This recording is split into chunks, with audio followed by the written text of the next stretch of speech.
All right, I'll be in contact with you. All right. You guys are live on YouTube, man. All right. And Facebook and Facebook.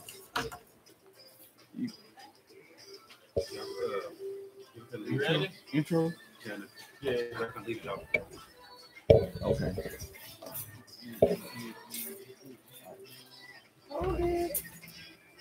See y'all. Bye. Thank you. I'll be calling you. Okay, good deal. I'll be waiting for y'all. You gotta speak into the mic, all right, bro? I know.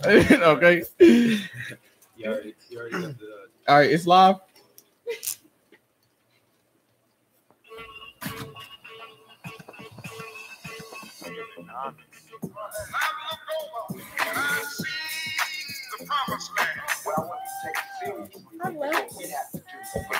Today, the black man, according to the government economist, has spending power of $20 billion per year. We've got some difficulties ahead. You're listening to Huemanomics on KUAW. That's when you come in. To all brothers, to all brothers, sisters, friends, and enemies, we bring to you an ancestral platform where we are committed to using our conversation as spark plugs to finding a solution to our problems that have torn us apart and continue to tear us apart. My name is Nizam Zubiri. And my name is Tanny Kasky. My name is LaShawn Ewing. And I'm Christopher Hale. Today we have some pretty decent topics. We were thinking of police brutality, and Brother Tandon, what was it? The breakthrough operation. Speaking on that, we are also going to speak on what the black police officers should be held accountable for, too, as well. And if anybody else has anything to add, that'll be fine. You guys ready? Yeah, we're ready. Okay. So today we're gonna talk about domestic violence, and we're also gonna talk about anxiety and depression amongst the teenagers that's living in the community today. A lot of teenagers is going through a violent stage in their life because they have nobody to talk to kind of vent to it. In the black community, every time we vent to each other, it seems like we complaining or they don't believe us. It's like, oh, it's just something that you just happen overnight, or it's just something that, oh, it's nothing. Like when it really is something, you know what I'm saying? That's why they out here selling drugs. That's why they out here beating up on the other people. That's why it's bullying in schools, is because nobody's really talking about the problem that's really happening in our community. I'd like to interject on that. I think we are very depressed people, and I think that we are, in my opinion, we may be afraid to who we should really be directing that energy and that hate towards. That's just my opinion, though. I see a lot of us, we tear each other down, and we don't even know why we so angry at each other. And then when we do find out why we're so angry, we continue to display that towards each other instead of going after the real enemy. I mean, that's just the truth. You know what I'm saying? I'm not saying to go grab your guns or your knives or anything, but if you're gonna speak negativity towards your own kind when you should be doing it towards whoever else is responsible for it, then that's backwards. That don't even make sense. It makes us look like we cowards, in my opinion. But yeah, that is right. I mean, it see, in the black community, usually the younger generation, when we talk about depression, they talk about weakness that comes with it. Like, we're just weak because you're talking about how you feel. It's not really a weakness. It's just something. It's a phase in life that everybody goes through and nobody likes to talk about. And I know a few people that I am friends with that is going through it right now. And I talk with them almost every other day to see how they coping with it and who they're talking to and what are they doing to cope with it. And I got one of my good close friends since middle school, Chris. He been going through some things in life with his sons and a lot of other problems in his household or whatever. I ain't gonna speak too much about it, but he talks about it on Facebook, and he also let it be known like, hey, I'm not afraid to talk about it anymore. I can talk about it right now. So Chris, go ahead and tell your little story on why you you in this you in the field. I mean, you in the place that you in, but you also in the healing process. Um, actually, I've been going through depression for a very long time. Since I was younger, um, going through counseling and stuff like that. And of course, like being in the Black community is one of those things as you growing up in school. Uh, it was almost kind of like embarrassing. So, as I got older, I, dwindled off, started doing my own thing. Yeah. Um, Because it's pretty hard. I mean, yeah. because from turning to like when you've been dealing with the street life for so long, and then you're trying to go into the phase of being a good man. Like it seemed like the past is always bringing you back, Yeah. and you can't let that past bring you back. And I think that's what's going on in today's society. Like people just retract to the past instead of trying to move forward. Yeah. And that's what one of the big deals is. That and a lot of people too. I feel like in the Black community, if people actually, want to actually move forward and actually better themselves, they need to surround themselves with people that's in the same type of mind frame. If you get what I'm saying, because I notice a lot of people, they might want something or want to try to do something, but if they're not, around, people they got the same type of, mentality, mind frame, like it's you're not gonna move forward. Yeah. Like they say, the saying is like the birds that flock together, birds that together flock together. It's like that, and I think I mean that saying is true. You know what I'm saying? Like you can't sit with ducks and just fly and just try to fly with eagles. You know what I mean? It's not gonna work out like that. Mm-hmm. So yeah, I think if we change our society around us and we change the people around us, I believe that we can cope with depression and anxiety and so forth, other problems that's in our neighborhood a little bit better. Mm-hmm. So, yeah, as far as you got something to say?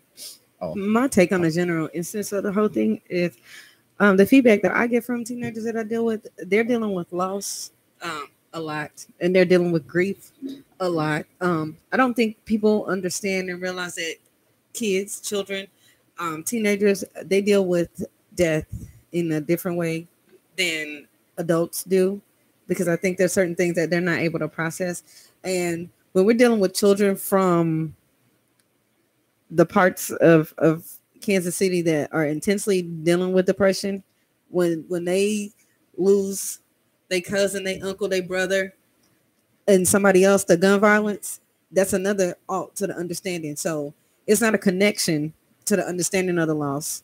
Not only is there not a connection to the understanding of the loss, but it's not a connection to the healing with the loss. So then you got that part, and then you got the general verbatim of depression that's actually present anyway, period, that anybody that might just be generally dealing with depression, is different. I think it's different levels to it. And not only is it different levels, it's different discretions.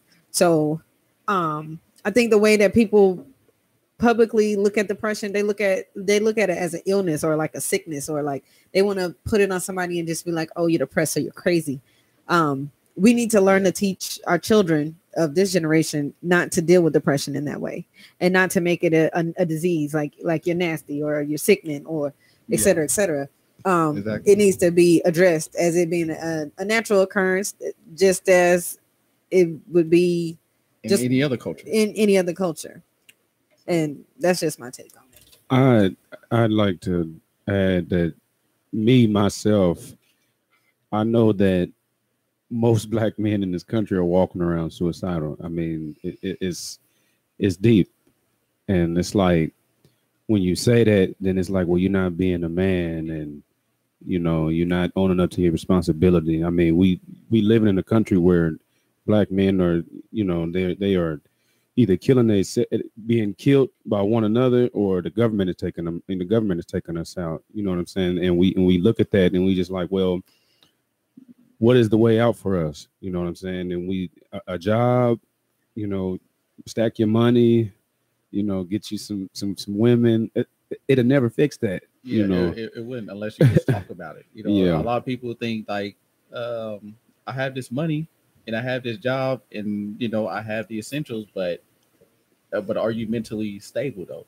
You know what I'm saying? Like you physically there, but are you mentally stable? And I think we get one of the two mixed up all the time. Like, hey, I'm okay if I have money, but you're not okay in the brain. That doesn't make any sense to me at all.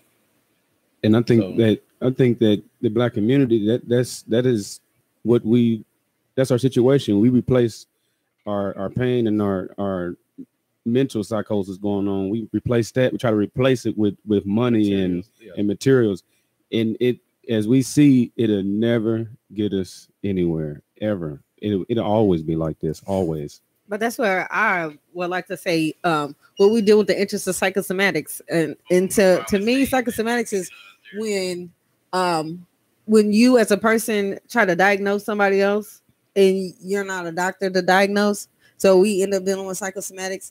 There are people that originally diagnose themselves and say, okay, well, I have this and this is the problem, and they hold on to it and they act off of that. But then there are other people that are dealing with it and they're dealing with it firsthand, and they don't even understand what they're dealing with. They don't understand the challenges. They don't understand what's being entertained. Only thing they know is that they're going through something that's interrupting them inside of their brain, and they don't know how to exhaust it. They don't know how to release it. So it turns into something else. It's a way that you can turn it into positive, but I'm gonna let Mr. No, you Nizam good. Keep going. No. Ahead. I just got a lot on my. I don't want you to lose your. What I was getting ready to say. Do y'all feel like, especially black men and black women, do you feel like it's like genetics too as well? Like it's being hereditary, like all this stuff that we have been through. Do you think it's been? I think that it's been passed down. That's what I was about to say. I personally think that oppression is 35.5% of the part that makes 100% of depression. I mean, how do I say this? It's a way to overturn it, but then it's a way to interject it as well. Like you know the signs of a clinically depressed person. Yes, you will. Like for real, you know you the stay signs. like you stay to yourself. You have no friends. We see what else. You go to work all the time. You work 90 hours a week. You know that's a sign of depression right there. You don't want to be bothered with other people. Yes, and I don't believe people just like I have no friends. I don't like friends. No, you just depressed and you don't want to talk And about. a lot of people, they don't realize the signs of the depression.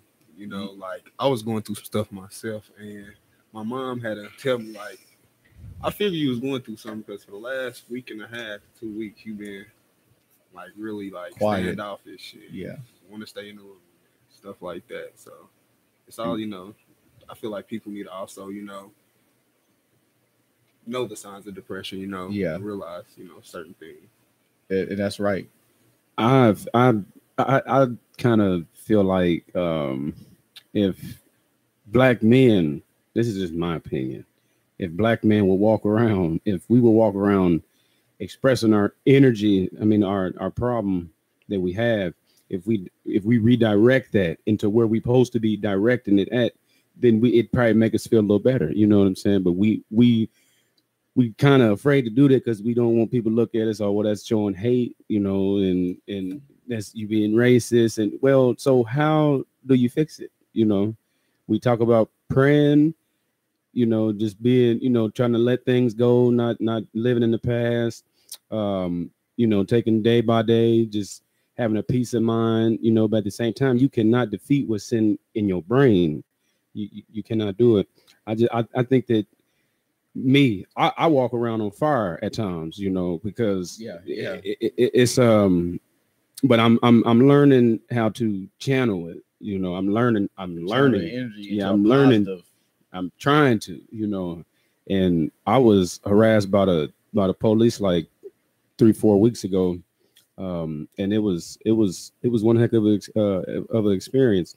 But I knew what the situation was getting ready to come out to, and this is where the police brutality things come in at.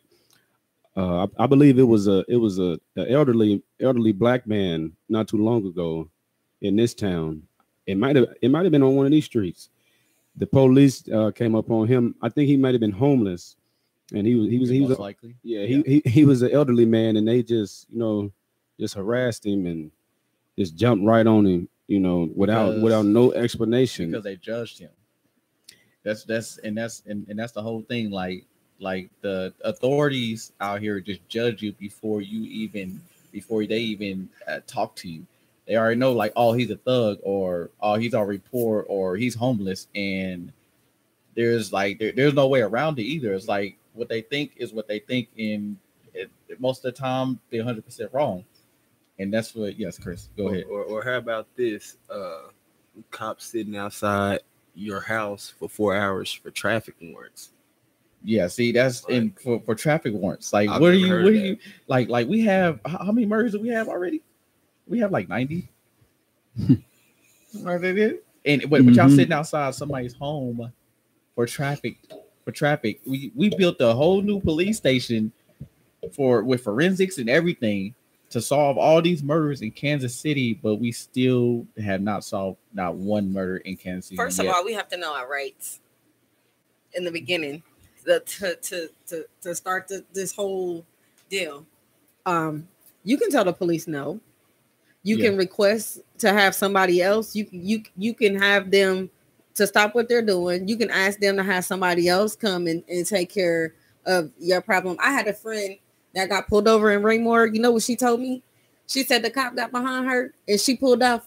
But with them being behind her, she called 911 herself and said, hey, somebody's pulling me over and I need you to send somebody else to come and witness and take care. Like, you have to know your rights. You don't have to just give fold up into them. You don't have to always just give into them. If they don't have a warrant or if they don't have something legally showing that you don't have a right to resist, then it's certain things that you really don't have to go through legally, but you have to legally know your rights. Not only that, let's see, Kansas City cops are contractors just as we are business owners. Just like Burger King has this label, Kansas City, they privately contracted. They're just a part of the city. That's right. See, I would say, like, a lot of times you have to wait, like when you go to court before you do anything, because a lot of times when you get pulled over, they're looking at you like you have no rights. So no matter what you say, you have no rights. That's not true. In that's how the situation, yes. The way that they present it, yes. But you can request to. But how? I mean, that probably happened in the other culture, but in the black culture, it doesn't happen like that. Now, in the black culture, period, you don't belong to these people. These people do not have deities to your body. Point blank, period. You have a social security number. Yep. Right? Yep, that's right. Okay. That don't make you legally a part of the police force. That don't make you property of them. So we can say no all you want to, but we still get tackled to the ground. Yeah, you can say, yeah, I have rights. They like, yeah, I don't want to hear that. What we going on here? What's going on here? Going back to the no, you don't. Not today. They gonna believe you anyway because you Class D felony in the state of Missouri. That's crazy. Going back to the paperwork part of it, on paper we have been considered as property, so that's why we are treated the way we are treated. I mean, we can say that we got rights, but we really don't. We know we don't. I don't. You could be holding the paper. I mean, back when slavery ended, they used to make us walk around with free men's paper, and that still didn't do anything. We were still being killed, even with that piece of paper saying, "Oh, I'm a free man." They did not care. So, I mean, this method of, you know what I'm saying, the whole legality thing is not, it's still not, in my opinion. I agree with what LaShawn is saying, but what she's saying is the best way to go about it is to get a lawyer. Like, that's the best way to go about it. Like, yes, that is. you know, you can say, hey, I want to request somebody else, and you know that might work for you depending on where you at.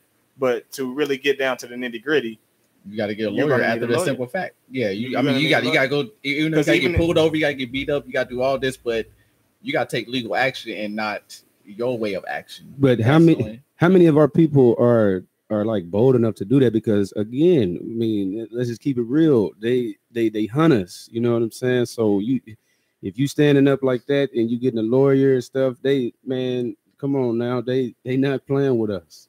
They watching people out here. You know what I'm saying? They really are. And it's like I'm tired of being, you know, I'm tired of that. You know, it's like I said, the fire is burning. You know what I'm saying? Something gonna have to change. That's understandable. Now, on another subject that we talking about now the kids are out of school now. You know, most of them, you know, they only go to school to eat, and so me and my friend Chris, we're gonna create a program to feed the kids that's out of school for at least once a week, at least.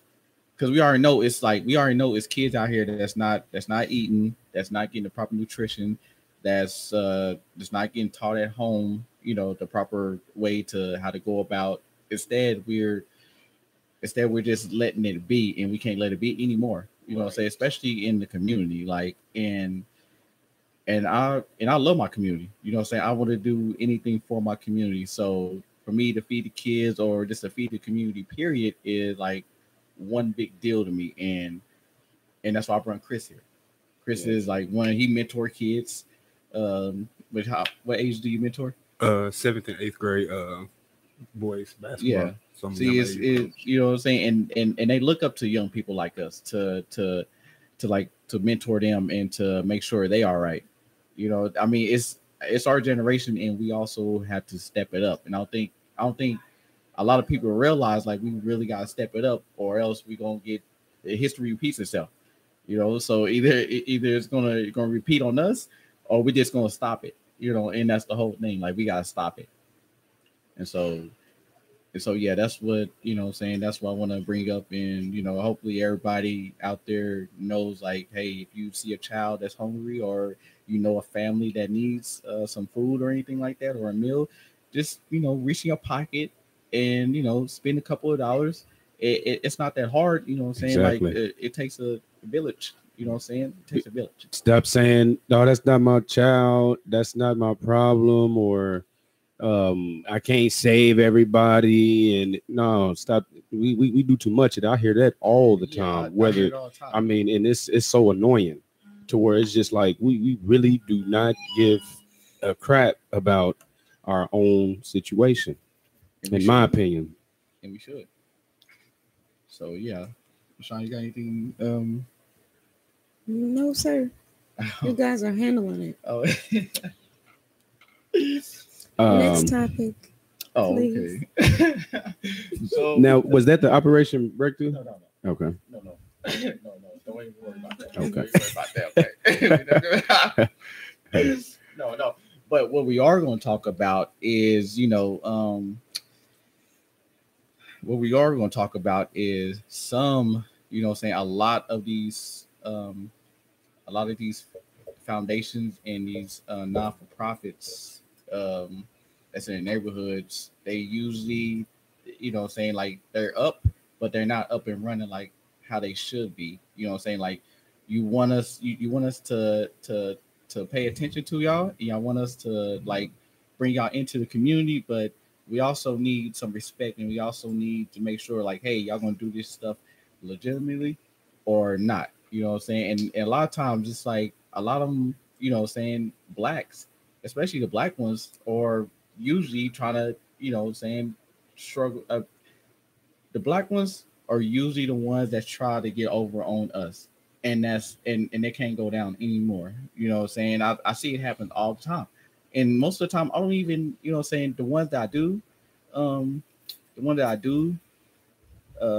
be with are the ones that I know in my heart are doing it from their heart. So that's the only reason why I'm doing it. You know, like Stacy Hill, she feeds the homeless like once a month. and I'm with her every month, and it's kind of like and and that's who I truly be with most of the time, and then myself. So And in that then instance, we just need to learn how to be more responsible to connecting others to others, because we don't have the power to we don't have the power to shut down organizations. We don't have the power to discontinue no, we don't have the power to do nonprofits. that. And everybody that is rendered a non-for-profit has filled out their paperwork and they've satisfied their DTs to do so. So Yeah, we had no the option. main thing would be not to call them out, but the best thing is to improve and to get out there and be the better connect. You know what I'm That's saying? right. Instead of being that person is, I don't know, you have Bashing to, or anything like that. yes. Yeah, And you gotta bashing teach 'em.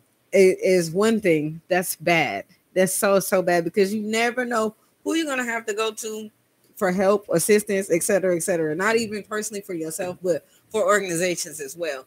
I'm not a prominent person on any particular organizations, but I do know a handful that can help with. We got GYRL, we got Girl for Domestic Violence, we got Stacy Hill, Feeding the Hungry, we got Save Our Sons, Save Our Daughters. We take care of our children that are victims of crime violence. We got Learning Ambition, Candy Sanders. She's doing an educational program with science, technology, skills. We need more people that's doing things with economics and politics for our children. That's absolutely right. From the ages of 5 into the 16-year-old range. Economics and politics are not, I say this as much as I can say fluently, economics and politics are not being taught in households in America fluently. No, they're not. And our children are running away from the government, and they're running away from politics because of who our president is, not because they understand the direct graphics of what actually happens in government. I don't think our children understand that you have to be a part of government. You have to be a part of the move to make things in your community change, in your state change, in your city. You have to be a part of government. That's absolutely Economically, right. Like, that's the only way moves come about. we gotta make sure we don't enable our people not to move forward. You know what I'm saying? That's no one. Like, we can give out free everything, but we can't just make you. We don't want to enable our community. That's you know what I'm saying. That's the number one thing right there. Like, we can help. We can surely help, but we don't want to enable them not to work or not to do this or not to do that. When all actuality, you have 2 feet that work, so you have 2 hands that work, so you have a brain that works, and that's the bottom line. Like, we're the community gonna help you, but we gotta make sure that you can help yourself. And that's the end of the first half of Huemanomics. We'll be back.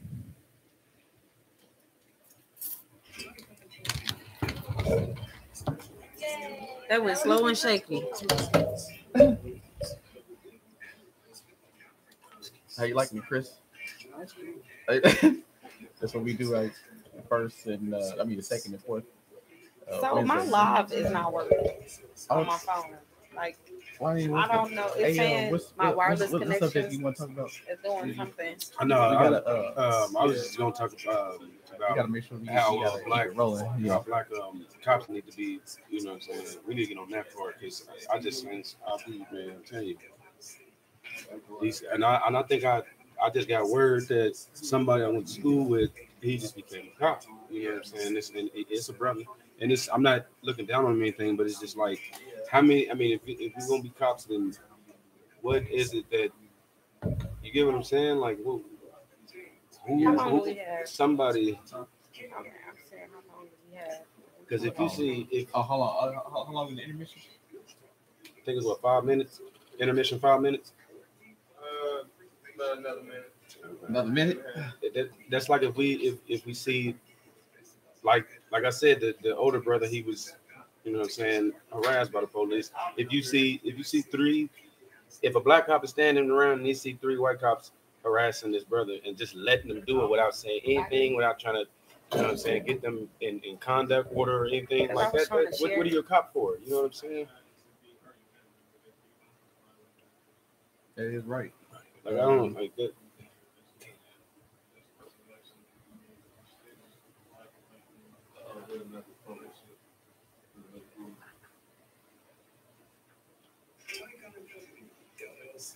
So I know what I'm gonna do. I'm gonna get some attorneys. You said who? I'm gonna get some attorneys. Fraternity. Yeah. No, some attorneys. I know some shop personally. And I know she can say if she doesn't come, she'll send somebody from her office so we can discuss and we can learn the proper duties of we can learn what resisting arrest is. We can learn what cooperating with an arrest is.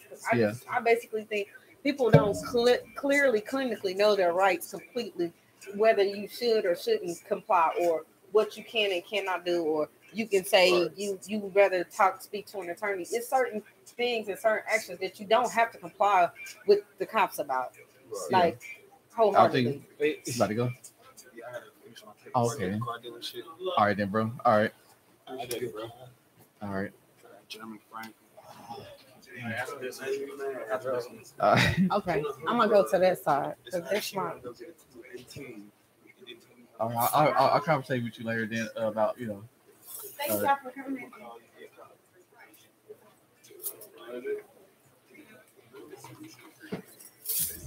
All right, this is my comfortable chair. It's hot over there. That's because you're getting hot. That's why you just. We don't have to. We don't have to talk about this.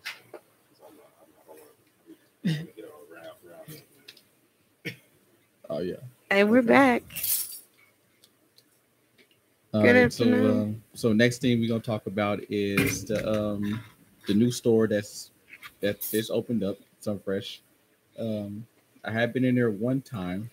Let me tell you, it's pretty cool inside. Like they got a bar, they got a fresh salad bar. They got sit down, you can eat and sit down, and you don't have to worry about no trouble. The community around there is like it's getting better. Like no violence around there, or no kind of police brutality going on or nothing like that. No, nobody standing outside the store. Like I think that store did bring a lot of positivity to the neighborhood. I think it's a good thing for the area, the freshness of the whole thing. I feel like it's a come up for us because it was a food desert. It was a food desert. Yeah, and it's not a food desert any longer. I'm hoping that's going to promote more green gardens, more people wanting to do their own food, growing their own food, and just use the market as supplement. Yeah, because this neighborhood, like it actually, what I'm saying, I believe it's actually like a really good thing. Like they set it up this year, because if they didn't set it up this year, I think it would be like, I think people would be, I think people won't believe in the council or the mayor any longer, because they don't believe like that area is a joke. You know what I'm saying? Now Right.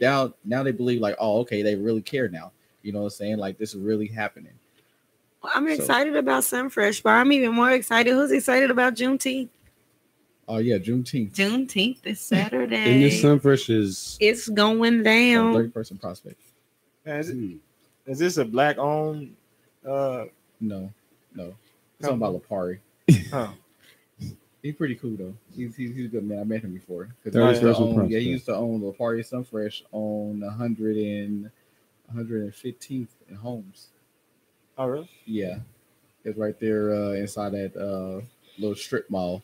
I actually talked to him a few times, so yeah, actually pretty cool. But yeah, Juneteenth. I'm real excited about Juneteenth on 18th of Vine this year. I believe it's a big year this year because they haven't did a Juneteenth in years. I don't know how many years, but they haven't did it in years. I think about 4 or 5 years, I believe, because they didn't have a spot to host it at. So yeah, about 4 or 5 years they didn't have it. I don't know about that part. I just know I'm excited because it seems like just about every black-owned business in Kansas City is on the roster. As this is the year. This is the year of coming up. Is the year to come up with Juneteenth. And we got enough young people to know, like, hey, everybody doing a starter business. So if you're doing a starter business, you might want to go into Juneteenth and grab a booth, or if you know somebody who has a booth down there, you might want to connect with them and also promote your business. And it's free. Juneteenth is free. And it's free this year. Like if people like From free. what I heard, they said always been free, but I'm guessing you have to bring some monies to buy food, et cetera, et Yeah, cetera. of course. But it's a free entry. I'm excited. So yeah, I'll be down there. We will be there. I got we got 3 people down there that's going to be down there. Make sure y'all. We got young and successful before 40 that's gonna be there, learning ambition. We got Candy Sanders. Candy Sanders. That's learning I ambition. mean, no, we got Carisha. Carisha Warford, young and successful before 40. Yeah, we got her selling. Her daughter sells tea. Oh yeah, Grandma's Tea is gonna be there. Grandma's Tea gonna be there. Like she was actually on what on MSN. She made it to MSN. Y'all have to check her out. Yeah, she actually made it on MSN because she had a little dance video. I think it was like 10 seconds long, but it was real exciting if you would sit here and watch it. And it went viral like within like 24 hours. So I shared it. A part of LaShawn shared it.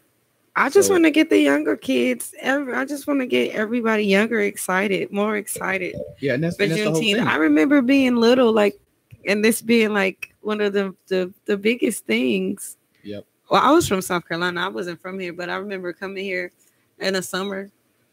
And I remember Juneteenth being like a big deal, the parade and all that. Like, and that's what the whole thing is about, like getting young generation to step up. Yes, and that's I think you get it's to gonna see be a your really culture big year because firsthand. a lot of young people are stepping up. Like we need young entrepreneurs. You know what I'm saying? We need new young minds to come in and be like, hey, we're gonna change this. We're gonna change this out because this what fits this generation. You know, a lot of laws and a lot of this, a lot of laws don't reflect this generation at all. You know, the technology got better, the everybody's moving faster, like it just, you know what I'm saying, you just got to go with the flow now. And I believe this young generation has it, but they're scared to use it. And that's one of the big old things of trying to get young people out here to do is to use their brain and to use whatever connects they have to bring everybody together as far as partnership goes. And so, also becoming a part of your natural culture, learning about where you come from and how it really goes. Yeah, and that's the whole thing. Like if we all come together in our community, the violence will stop. You know, the violence will stop instantly if we all come together and work together. Like, hey, you know, I want to teach you about financial literacy. You know what I'm saying? If you want to learn about learning more about financial literacy, then hey, come to my class. It's free. You know, that's what, and I think that's one of the big things that Candy is teaching also. And the summertime is the most detrimental part of the whole year. Like this is the most downtime for our children, believe it or not. This is the most downtime that's the most critical to them every single year of their life. If they don't remember anything else, they're going to remember their summer or their summer vacation or what happened during the summertime. And it's not cool to go back to school and be like, 10 people got shot this summer, you know, it's not. Or, you know, out of violent things that happens. Like we need to make the history and make the memories more vivid, more gracious for our younger generation. Yes. And we started campaigning for no killing for June. It didn't happen. I think it lasted maybe 3 days. Yeah, it's not funny, man. For real, no, it's not. But we was gonna go strong for it, so maybe we need to try for another month. We'll try for July, maybe. We'll say no killings in July. And I think we have a lot more events going on, a lot more culture centers, multi-purpose centers in our community. I think the violence will go down dramatically. I believe if we could create more jobs and more aim for peace, you know, events, then I believe like the violence in our community will go down. And not only that, don't forget that our Mayor Sly James has cultivated what do you call it? A curfew. The curfew is being cultivated. Yeah, 10 o'clock. 10 o'clock. If you're under the age of 17 and you can be detained and sent to jail for your parent to pick them up. And if a parent comes to pick you up for that reason, it's a $500 fine. I believe that's a nice That's a nice curfew. I mean, It's a really nice need it. curfew, Like strength in numbers, and you can be 16 with the job with the driver's permit to be out after 10. But if after 10 before 12, yeah, that's correct. that That is is correct. Like, yeah, you need that curfew now. I mean, you know what's going on. You know what happened down the plaza. Yeah. You know what happened. Very weird. It's needed, and it's not like he's just doing it just to be doing it. You know what I'm saying? He see the violence. You know what I'm saying? He sees the death. He sees what's going on, and now he just taking action. And I believe like that curfew is like a real good thing. If it's the to make sure keep criminals off the street or keep something from happening, a violent act from happening, then I'm all for it. So the curfew is a go for me, and I hope say I hope it continues on with the next mayor or the next councilman or whoever's going to be the next up. I strongly agree. Yeah, so yeah, I strongly agree. Like the curfew is everything. How you feel about it, Nizam? I think curfew is definitely it's needed. within what I'm saying, our culture, but I just think like the how can I say it? The root of needing a curfew, that I wish that Slide would, address. He needs to address that. It's like, why are people down here doing what they're doing, and why aren't our brothers and sisters who have children? What is it? I mean, I Well, think he he has a needs to program speak. orchestrated for Saturdays. I can't remember the name of it. I'm gonna get the details and I'll add it to the comments. I mean, he did a youth hiring program. He did a youth hiring program. And he for the hired summer. over 1,000 of our youth this summer, and they still employed right now. So it's, he's doing a lot more for the community now, with the youth because he sees a growing number of violence going on because there's not enough programs or there's not enough jobs for them. So in order to keep the violence down, you got to make sure people have jobs. Mm-hmm. Why do people stay violent? Because they don't have no money. So when you broke, what you do? You know what I'm saying? When you broke, you had no money in your pocket. What you do? You either robbing or you stealing, or you creating a violent act just to get some money in your pocket. When you do it a positive way, you know what I'm saying. So if you know what I'm saying, if programs are out here for you to look for jobs like FEC for the youth or the mayor's program or saying talk to your local representative, saying to see what is going on that you can get involved in. Like June 30th, Wesley Hamilton, he's doing a cleanup around the neighborhood, Truce area, and it's going to be from 8 a.m. to 12 p.m. June 30th. And it's like in this to get all the youth out to make sure, hey, saying if we clean up our neighborhood, we'll clean up the violence, and that's what really matters. And I believe that's a good program too that day. So that's definitely something I'll be going to because I'm off. I'm going to take off that day to go to it. You said June 30th? Yeah, June 30th. It's a neighborhood cleanup from 8 a.m. to 12 p.m. And they have certain hubs that you go to, and you have certain supervisors that you go to, and then each area has at least like trying to get like 20 people to each area from 31st all the way to 39th. So I believe that's a pretty good program to put out right now in the midst of all the violence.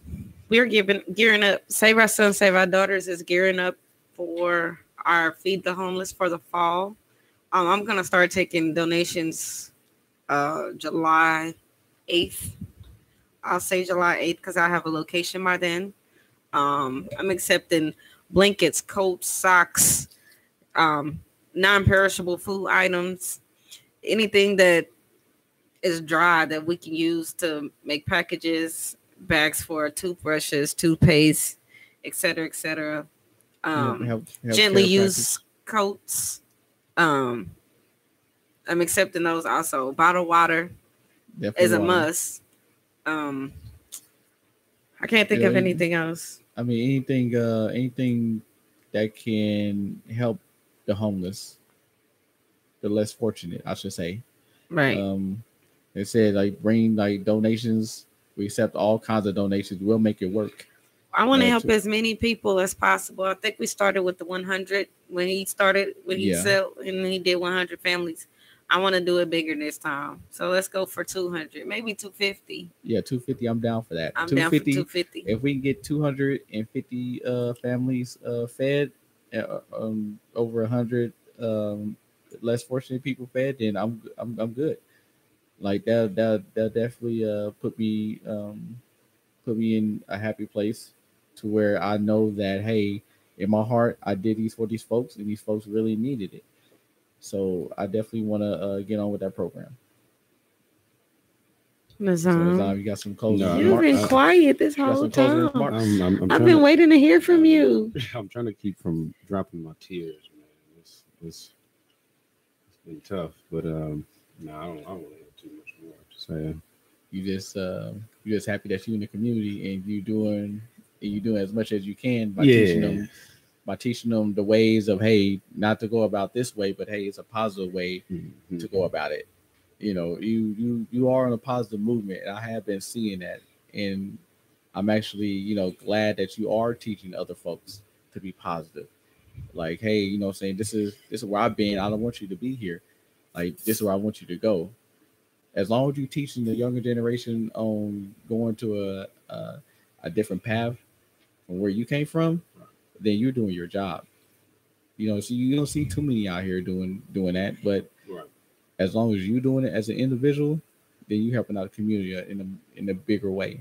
Right, and I know saving the world is impossible, So I mean, I don't carry a mindset of trying to save the world. I think a lot of people, when they look at me, they like, man, you trying to do too much. Like, no, it's just, when the spirit, when you in tune with, what I'm saying, this ancestral realm going With the on, solstice energy. it's right. It's man, it's tough. It's tough, and It's very tough. man, Yeah, positive energy brings positive results, though, right. and that's the main focus. That's the main focus of this community. Like positive bring positive results. So if you help a hand, guess what? Somebody else gonna help somebody. If I help you, you gonna help the LaShawn. LaShawn gonna help Terrence. You know what I'm saying? It's all a big movement here, and that's what we need to start.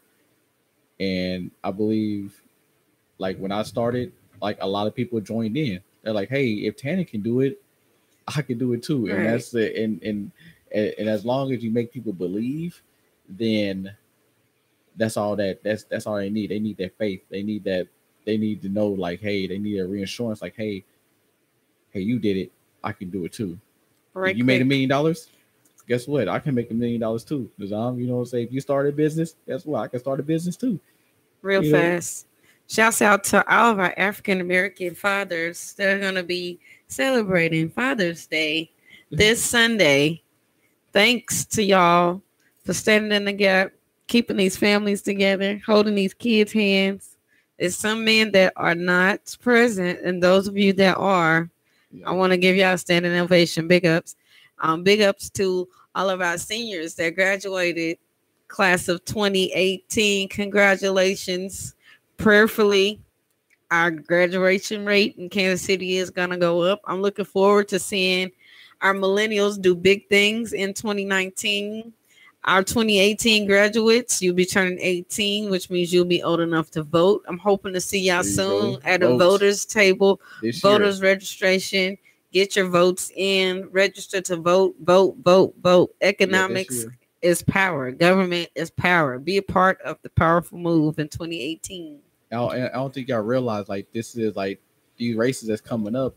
As far as the state races in the city races, like they're gonna have some of the biggest names and a lot of people. Like this probably gonna be one of the biggest to ever hit the scene.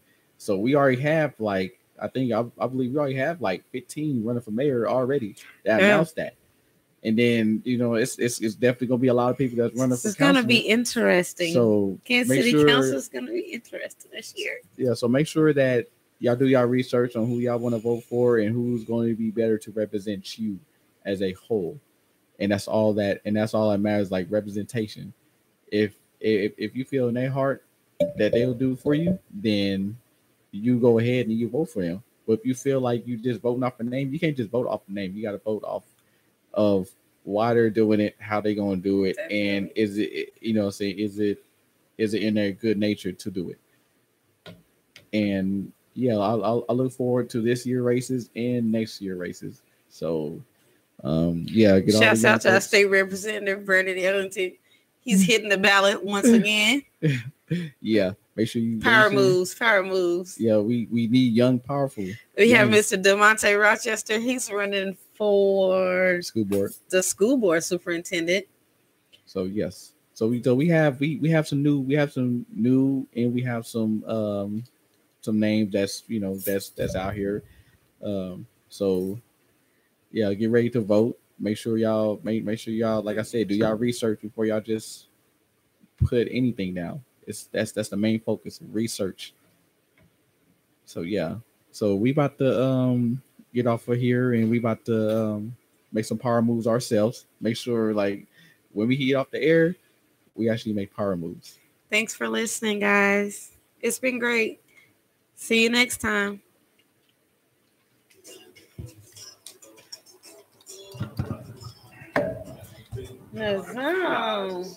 It's all man. What happened, brother? It's just been a lot. It's a lot. It's not even. It ain't even about the police thing. It's a lot that's going on. I'm just trying to keep sane as possible. I mean, but if you want to build a referendum, I'm willing to fight for it, too. No. I'm talking about like this within my. I'm about to I'm talking about just like within my personal. You know what I'm saying? Like. I talked to Mr. Watts. I think I'm getting it, but she haven't called me back because she was in a meeting. But I talked to the other lady. Bond. Yeah, Bond. Yeah. So.